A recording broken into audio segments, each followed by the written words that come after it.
आप सभी का स्वागत है इस वीडियो में। आज हम लोग कहानी पढ़ेंगे कौरव और पांडव की कहानी। कौरवों और पांडवों की शिक्षा। गुरु कृपाचार्य की देखरेख में पांडव और कौरव शिक्षा प्राप्त करने लगे। पांडव पढ़ने में भी बहुत होशियार थे। कौरवों की बुद्धि तो जैसे पढ़ाई में लगती ही नहीं थी। यही कारण था कि वे पांडवों को पढ़ते देखकर जलते थे, हर समय उनकी बुराई में लगे रहते। एक बार पांचों पांडव जंगल में खेल रहे थे कि उनकी बॉल कुएं में जा गिरी। पांचों भाई चिंतित से कुएं के अंदर झांक रहे थे और सोच रहे थे कि यह बॉल बाहर कैसे निकाली जाए, किंतु उनकी समस्या में कुछ भी नहीं आ रहा था। बॉल को छोड़कर इसलिए नहीं जा सकते थे कि उनके पास दूसरी बॉल नहीं थी। पांचों पांडवों को उदास बैठे देखकर एक राह चलते ब्राह्मण ने उनसे पूछा, बेटे तुम लोग इतने उदास क्यों बैठे हो? पंडित जी, हम बहुत दुखी हैं, हमारी मदद करने वाला कोई नहीं है। बेटे, जिसका कोई नहीं होता उसका भगवान होता है, इसलिए तुम अपने दुख का कारण बताओ। हो सकता है भगवान ने मुझे आप ही की सहायता के लिए भेजा हो।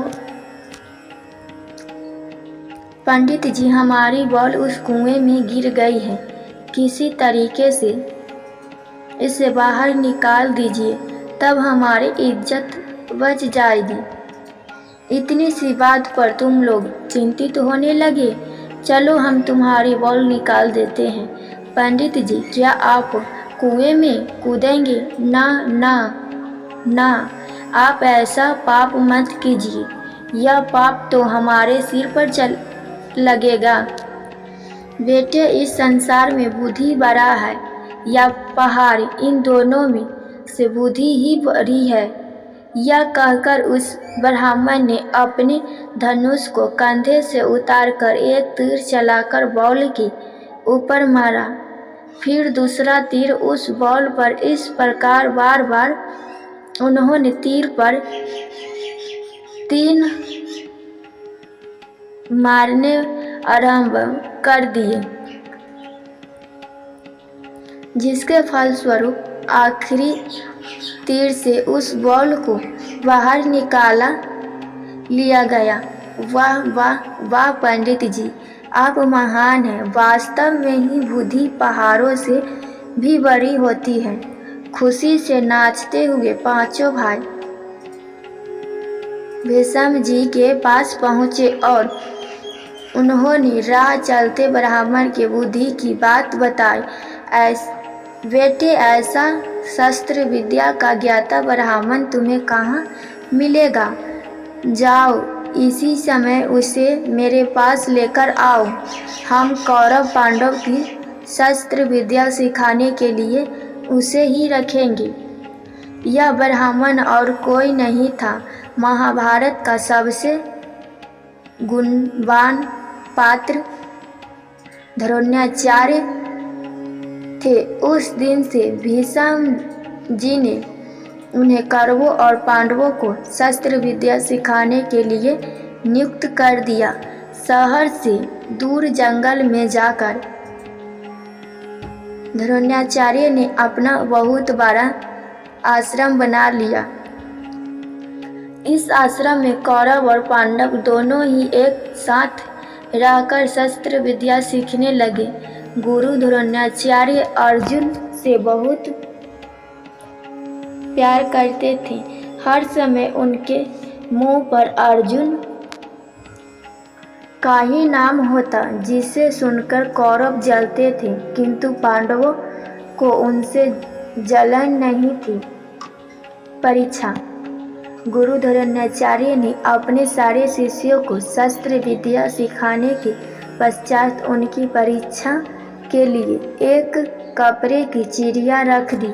उन सबसे एक कहा कि इस चिड़िया की आंख में लक्ष्य भेद करना है। सारे राजकुमार अपने अपने धनुष बाण लेकर तैयार खड़े थे।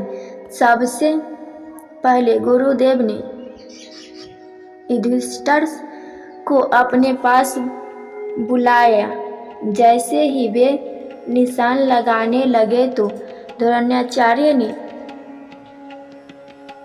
युधिष्ठिर से पूछा,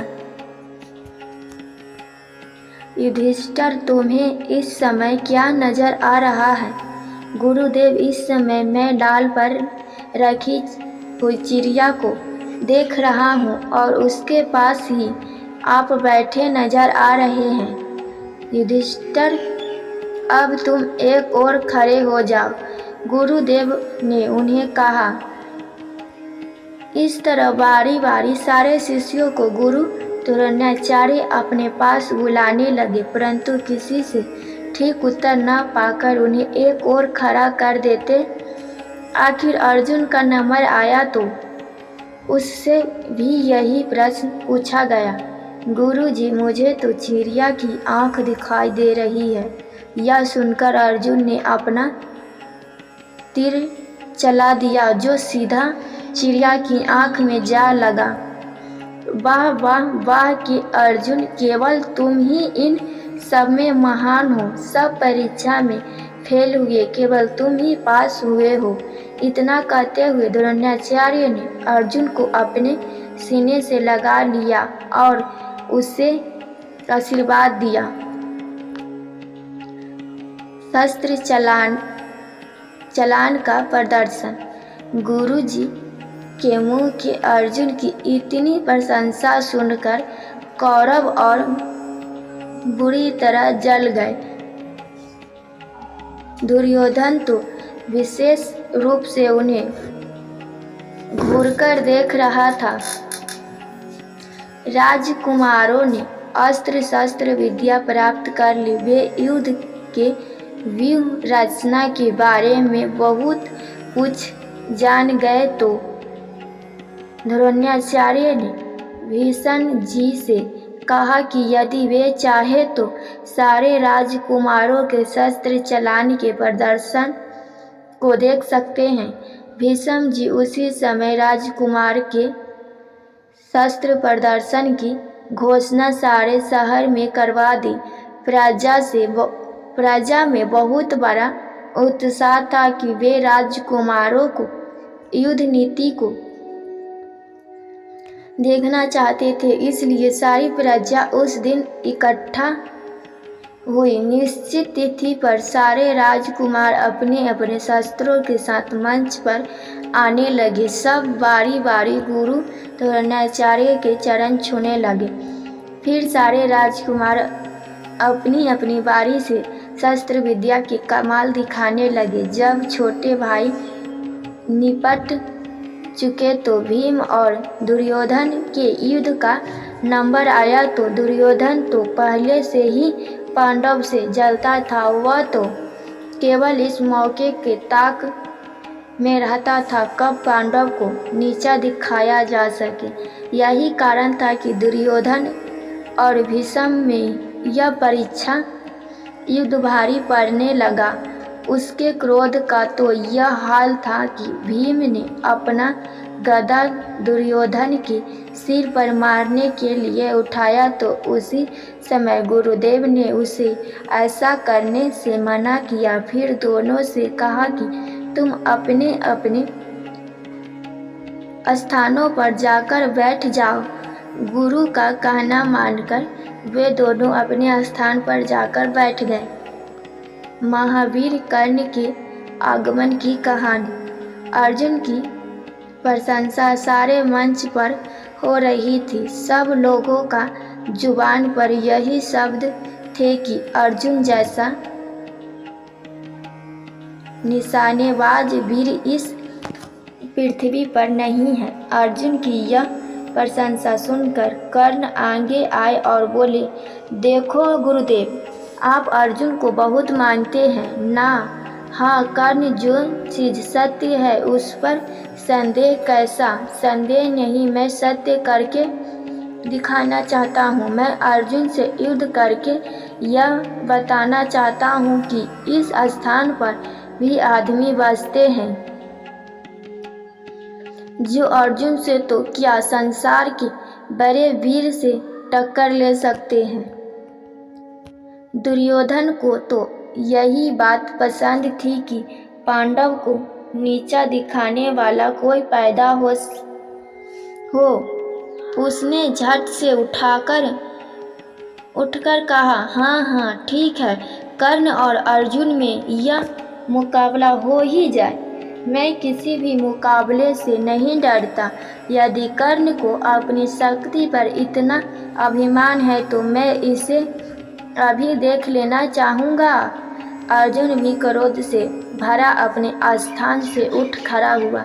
कर्ण तो पहले से ही इस समय की प्रतीक्षा कर रहा था। दोनों की आंखों में खून उतर आया था। जैसे प्रतीत हो रहा था यह दोनों एक दूसरे के खून से प्यासे हो रहे हैं। कुछ ही देर में इन दोनों में से एक अवश्य ही मरा हुआ मिलेगा। उसी समय भीष्म पितामह उठ खड़े हुए और उन्होंने कहा, देखो वीर, अब सूर्यास्त होने जा रहा है, इसलिए युद्ध का समय बीत चुका है।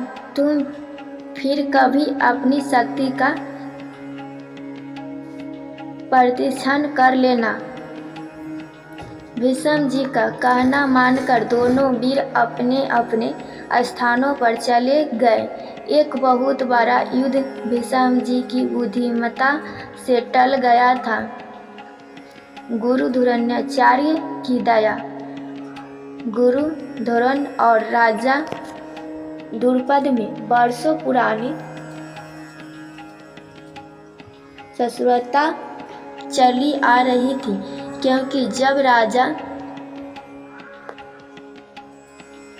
द्रुपद और द्रोण सहपाठी थे तो राजा द्रुपद ने उनसे वादा किया था कि जब मैं राजगद्दी एर लूंगा तो तुम्हें आधा राज्य दे दूंगा।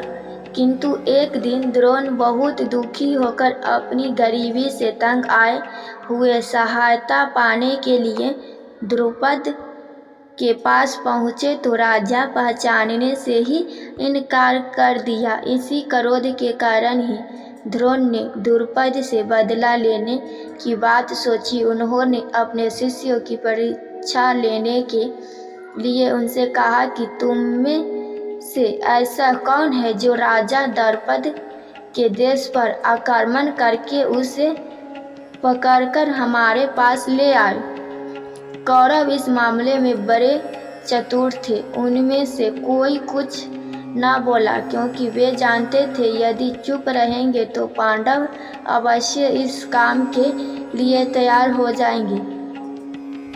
हुआ भी यही। पांडवों ने गुरुदेव के पैर छूकर कहा, गुरुजी, यदि आप हम पांडवों को आशीर्वाद दें तो हम अवश्य ही राजा द्रुपद को बंदी बनाकर चरणों में डाल देंगे।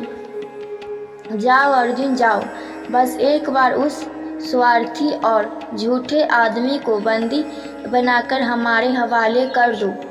ऐसा ही होगा गुरुदेव। यह सुनकर पांडव वहां से पांचाल देश की ओर चल पड़े। राजा द्रुपद ने पांडवों के साथ पूरी शक्ति से युद्ध किया, किंतु अर्जुन और भीम के सामने उसकी एक न चली। अंत में उन्होंने राजा द्रुपद को बंदी बनाकर अपने गुरु के सामने पेश किया। राजा द्रुपद ने जब अपने सामने द्रोणाचार्य को देखा तो उनकी हैरानी की कोई सीमा न रही। वह शर्म के मारे धरती में गिरा जा रहा था। क्यों राजा द्रुपद, अब तुम्हारा क्या इरादा है? अब बताओ कि हम दोनों में बड़ा कौन है? आप ही हैं। मगर तुम्हें वह दिन याद है जब हम और तुम सहपाठी थे, तब सामने मुझे से वादा किया था कि मैं जब भी राजगद्दी पर बैठेगा आधा राज्य तुम्हें दे दूंगा। क्या वह दिन भी याद है तुम्हें जब तुमने फटे हुए कपड़े देखकर कहा था, तुम कौन हो? मैं तुम्हें पहचानता तक नहीं। मैं तुमसे राज्य मांगने नहीं, सहायता मांगने गया था। अब मुझे लज्जित ना करो द्रोण भाई, यह तो मेरी भूल थी कि मैं गद्दी के नशे में तुम्हारी मित्रता को भी भूल गया। अब मैं आपको अपने राज्य का आधा भाग खुशी से देने को तैयार है। दर्पद, मैं चाहूँ तो तुम्हारा पूरे राज्य पर अपना अधिकार जमा सकता हूँ, किंतु नहीं, मैं ऐसा नहीं करूँगा। मुझे तो यह बताना था कि ताकत और धन का नशा सदा नहीं रहता। यह जीवन धूप छाँव और राजन, फिर तुम्हें तो मुझ पर दया नहीं आई, आज मैं तुम पर दया करता हूँ। जाओ, तुम मेरी ओर से स्वतंत्र हो।